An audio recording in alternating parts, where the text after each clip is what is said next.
Hello everyone, সবাই কেমন আছেন? আশা করি সবাই অনেক অনেক ভালো আছেন। তো আমার জীবনের রাইড শেয়ারের প্রথম ভিডিও হচ্ছে এটা। আমি মোটামুটি রাইড শেয়ার করে অনেক দিন ধরে, বাট ভিডিও করা হয় না। তো আজকে প্রথম ভিডিও করলাম, একটা অভিজ্ঞতা শেয়ার করলাম আপনাদেরকে। তো আজকে হচ্ছে প্রথম একটা অভিজ্ঞতা হইলো আর কি, সেটা হচ্ছে আপনাদের মাঝে শেয়ার করব।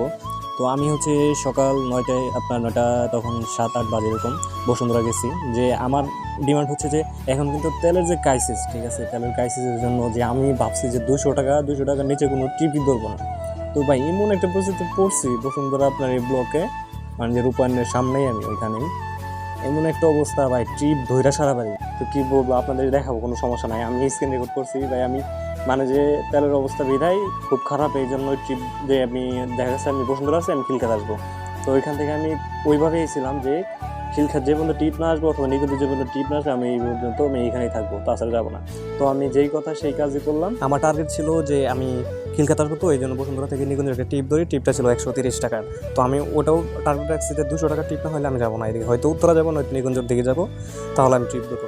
তো আপনারা সম্পূর্ণ ভিডিও দেখতে থাকেন, স্ক্রিনটা দেখেন কীরকম টিপ আসছে, মানে যে কীরকম যে কল আছে পাঠাও অ্যাপসে। এই কারণে আমি মূলত এই ভিডিওটা করছি এবং স্ক্রিন রেকর্ড করে রাখছি আপনাদেরকে দেখানোর জন্য। এটা হচ্ছে দেখেন, এটা হচ্ছে শুরুর টিপ, মানে প্রথম তখন হচ্ছে আপনার 9টা 6 বাজে। এটা হচ্ছে প্রথমে পার্সেল ডেলিভারি একটা, মানে যে পার্সেলের টিপ আসছে আর কি।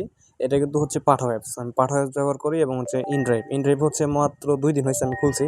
তো এটাই প্রচুর টিপ মারি নাই, যদিও একটা মাত্র টিপ মারছি, আজকে প্রথম টিপ মারছি। তো আপনারা দেখতে থাকেন। এই মানে যে স্ক্রিন রেকর্ড করার মূল কারণটাই হচ্ছে যে, মানে যে 9টার সাথে আমি এমন এক পরিস্থিতিতে পড়ছিলাম ভাই, মানে যে আমার যেরকম টার্গেট ছিল ওইরকম। আর হচ্ছে দেখেন, এখানে আপনার 5 প্লেটের ভাড়া দেখাচ্ছে 145 টাকা, যা হচ্ছে আপনার প্রতি পার কিলোতে হচ্ছে আপনার 20 টাকার থেকেও বেশি। আমি জাস্ট হচ্ছে আপনার রিকোয়েস্ট ক্যান্সেল করে সারা পারতেছিলাম না, কারণ দেখা গেছে আপনার বনানী দিকে তাও যাওয়া যায়। দেখেন যে বনানী টিভার্সে 7 কিলোমিটারের মতো 174 টাকা, এটা কিন্তু ভাই কি বলবো, মানে ভাড়ার থেকেও ভাড়া অধিক। আর এদিকে হচ্ছে ইন্ডিয়া থেকে অনেক দূরের থেকে কল আসতেছে। আর এখানে যে বনানীর দিকে যাওয়া যায়, যেটা বললাম আর কি, 7 কিলোতে 174 টাকা, টাকা, অনেক ভাড়া। ঠিক আছে, এটা ঠিক আছে, এটা মানা যায়। কিন্তু মাঝে মাঝে যে ভাই পাঠাও যে এমন একটা, মানে যে ট্রিপ দেয়, দেখা গেছে 9 কিলোতে আপনার ভাড়া দেখায় 120 টাকা, আবার 12 কিলোতে ভাড়া দেখায় 130 টাকা, 145 টাকা, এরকম। এটা কিন্তু খুব মানা যায়। দেখেন 7 কিলোতে ভাড়া হচ্ছে 191 টাকা। তো আমি এটা হচ্ছে আপনার, যেমন কি আমাদের বাইকারদের কাজ, কি বাইকারদের কাজ হচ্ছে, যেটা হচ্ছে আপনার এখন যেহেতু তেলের যে একটা ক্রাইসিস চলতেছে, যে আপনার ট্রিপ মারবো, মানে যে নিজের জন্য একটা পোষায় আর কি, ঠিক আছে, তেলের টাকা যেন পোষায়, ওইভাবে যেন পোষাইতে পারে। তো ওইভাবে আমি ট্রিপটা ধরা। তো মূলত আমি এই ট্রিপটা ধরলাম। দেখেন ট্রিপ ধরার মাধ্যমে আপনার কাস্টমার যাত্রীটা কত দূরে আছে, 1.6 কিলোমিটার দূরে, প্রায় 1.5 কিলোমিটার দূরে, মানে যে 1.5 কিলোমিটার দূরে আছে। এখান থেকে যাওয়া সম্ভব না, তো আমি ক্যান্সেল করে দিলাম। তারপর দেখতেছি আবারও একই অবস্থা, কল ভাই আমি ধরে সারতে পারতেছি না। ওই যে আমি তো আগেই বলছি যে আমার টার্গেট ছিল যে আমি যখন বসুন্ধরা থেকে নিকুঞ্জ অথবা খিলক্ষেত আসবো, এই জন্য আমি খিলক্ষেত অথবা উত্তরার দিকে টার্গেটে ছিলাম, যে 200 টাকা ভাড়া হইলে আমি তখন কলটা ধরবো। তারপরে যে গুলশান, এই দিকে তো ভাই কখনোই যাওয়া যাবে, সকাল 7:30টার পর থেকে গুলশান 1-2 কোনো দিকেই যাওয়া যাবে না। সকাল 7টার আগে যদি হয় তাহলে যাওয়া যায়, কিন্তু যাওয়া গেলেও ওইখানে ট্রিপ পাওয়া যায় না। তো কী করব, সকালবেলায় তো এই ট্রিপও কম পাওয়া যায়, এই জন্য আমি সকালবেলায় যাই। তবে এখন মূলত আমার এই ভিডিওটা করা হচ্ছে যে আপনার 9টার সাথে, মানে যে আমি এরকম পরিস্থিতিতে আর কোনো দিন পড়ি নাই ভাই। রাইড শেয়ার করতেছি মোটামুটি 2-3 মাস হয়েছে আর কি। তো ভাবলাম আপনাদের মাঝে এটা নিয়ে শেয়ার করি আর কি, আপনারাও দেখেন যে কী একটা অবস্থা। তো এই বসুন্ধরা গেলে মোটামুটি ট্রিপ পাওয়া যায়, ঠিক আছে, বসুন্ধরা গেলে ট্রিপ পাওয়া যায়, কম হোক বেশি হোক পাওয়া যায়।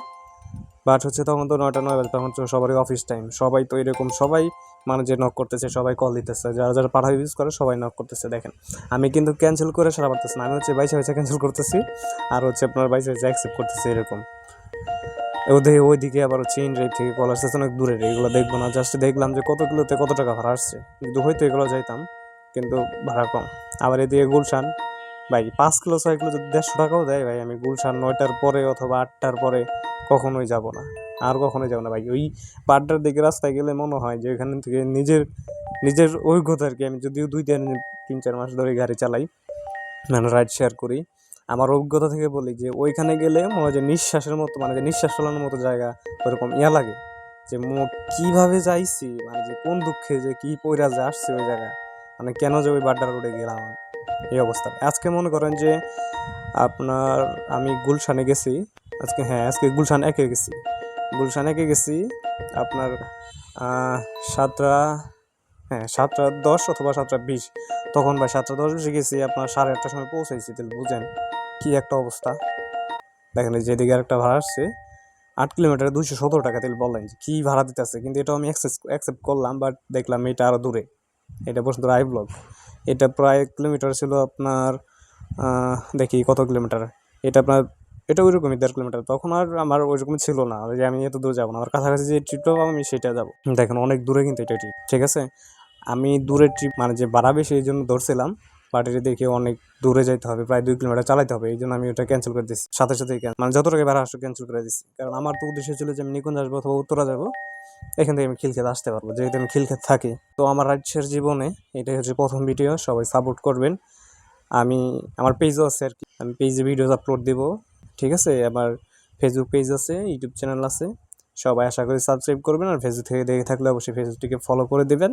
আর যেহেতু নতুন ভুলবশত হইতেই পারে, অবশ্যই ক্ষমা দৃষ্টিতে দেখবেন। আপনারা দেখতে থাকেন যে কীরকম টিপগুলো আসে। আর ভুলবশত আপনারা ভুল করেও হলে 8টা 7টার পরে আপনার গুলশানের দিকে রওনা দেবেন না, যত বাড়াই হোক। গুলশানের ওইদিকে রাস্তা খুবই খারাপ, বাড্ডার দিকে রাস্তা খুবই খারাপ। বললাম কারণ ওই জায়গায় এত জ্যাম থাকে, মানে যে সব সময় জ্যাম থাকে। তো সবাই ভালো থাকবেন এবং ভিডিওটি উপভোগ করতে থাকেন। আল্লাহ হাফেজ।